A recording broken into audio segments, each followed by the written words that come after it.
अगर भगवान शंकर आकर के तुम्हारी भक्ति को मजबूत कर दे तो कोई डिगा नहीं सकता।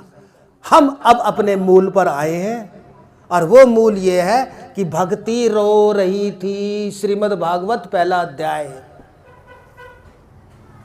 कितना घूम फिर के आना पड़ता है। अब भक्ति क्यों रो रही थी? ज्ञान और विराग रो रहे थे। पहले विराग पे आ जाते हैं। ये विराग क्या है? वैराग्य क्या है? वैराग्य का मतलब है प्रेम। वैराग्य का मतलब है ए व्याभिचारिणी भक्ति।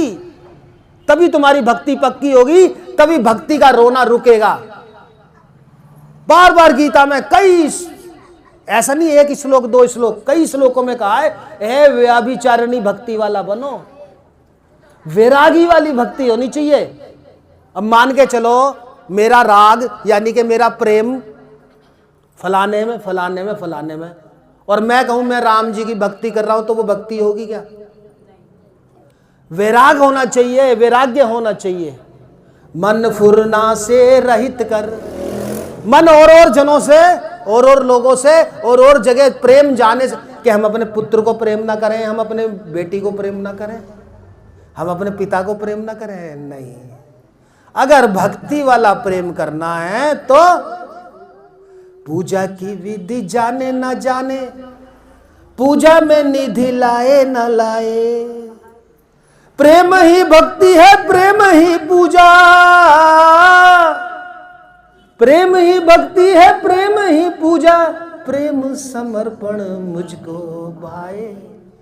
प्रेम चाहिए, और वो प्रेम तभी होगा जब ए व्याभिचारिणी भक्ति तथा और जगह से प्रेम हटना चाहिए। अपना कर्तव्य करो, बाप के पुत्र के प्रति जो कर्तव्य है वो निभाओ, भाई का बहन के प्रति जो कर्तव्य है वो निभाओ। वो कर्तव्य है, प्रेम नहीं है। भक्ति का प्रेम अटूट होता है।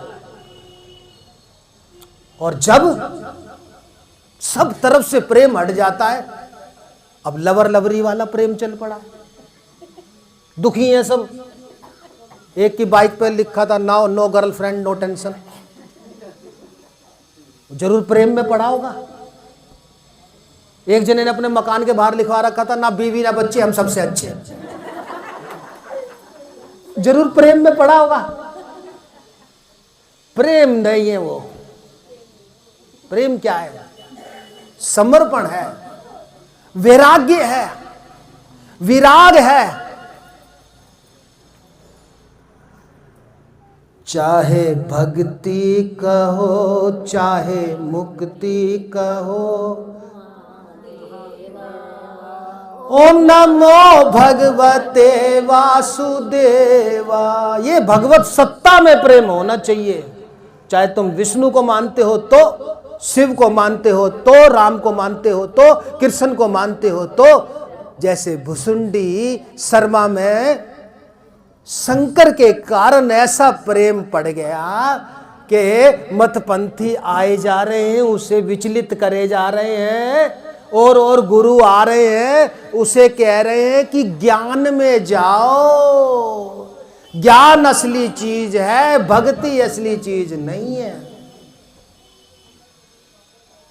विराग का मतलब, प्रेम का मतलब समझ में आ गया। भक्ति जो जवान हो गई है पर रो रही है, उसका रोना कब रुकेगा? जब विराग होगा, प्रेम होगा, अव्यभिचारिणी भक्ति होगी। भुसुंडी शर्मा की तरह मतपंथी आ रहे हैं, गुरु लोग आ रहे हैं, और वो क्या कह रहे हैं? अरे आत्मज्ञान प्राप्त करो, ब्रह्म ज्ञान प्राप्त करो। अरे देखो फलाने शास्त्र में ये किताब लिखी है, शास्त्र ज्ञान प्राप्त करो। अरे शास्त्र ज्ञान प्राप्त करने से कि गुरुजी आप भी तो ज्ञान दे रहे हो, मैं ज्ञान दे रहा हूं भक्ति पक्की करने के लिए।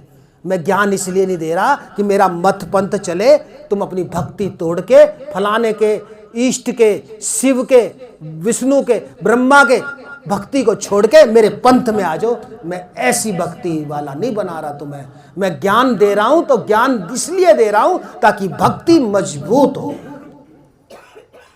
तर्क ज्ञान दे रहा हूं, शास्त्र ज्ञान दे रहा हूं तो इसलिए नहीं दे रहा कि ज्ञान मजबूत करो, मैं बल्कि ज्ञान इसलिए दे रहा हूं कि भक्ति मजबूत करो।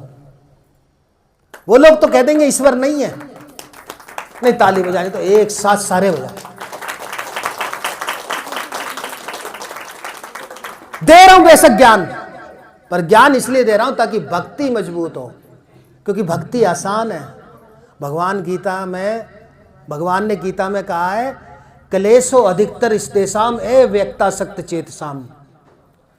उस परमात्मा जो अव्यक्त है उसमें चित्त लगाना, उसमें प्रेम करना बड़ा कठिन है। तो शरीर भूत चाहिए, भूत वो वाला भूत नहीं, भूत शरीर, एक मानव शरीर, एक मूर्ति। सर्व योनिषु कौनती है मूर्ति है संभवंती या, सब जो मूर्ति है, तुम भी मूर्ति हो, उसमें प्रेम डले।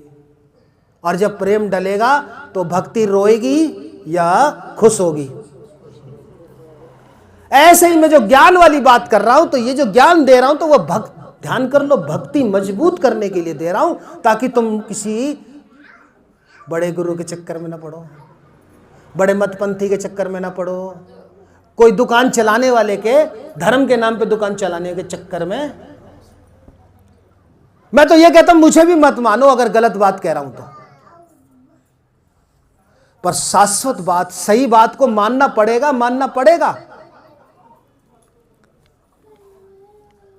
भक्ति मजबूत तभी होगी जब ये वाला ज्ञान आप जान लोगे। ऐसे ही भुसुंडी शर्मा कह रहे हैं मेरे पास एक से एक ज्ञानी आ रहे हैं। कोई कह रहा ज्ञान बड़ी ऊंची चीज है, ज्ञान को जानने के बाद कुछ शेष नहीं रहता, वो ही सर्वोत्तम है, वो ही सर्वोत्तम है। और मैं उनसे कहता था, आंखों में आंसू ला करके मैं उनसे कहता था, भरी लोचन विलो की अवदेशा, तब सुनहु निर्गुण उपदेशा। ये जो तुम निर्गुण ब्रह्म की बात करते हो, जो ज्ञान की बात करते हो, मैं तभी सुनूंगा जब मेरे को अवधेशा, राम के दीदार हो जाएंगे।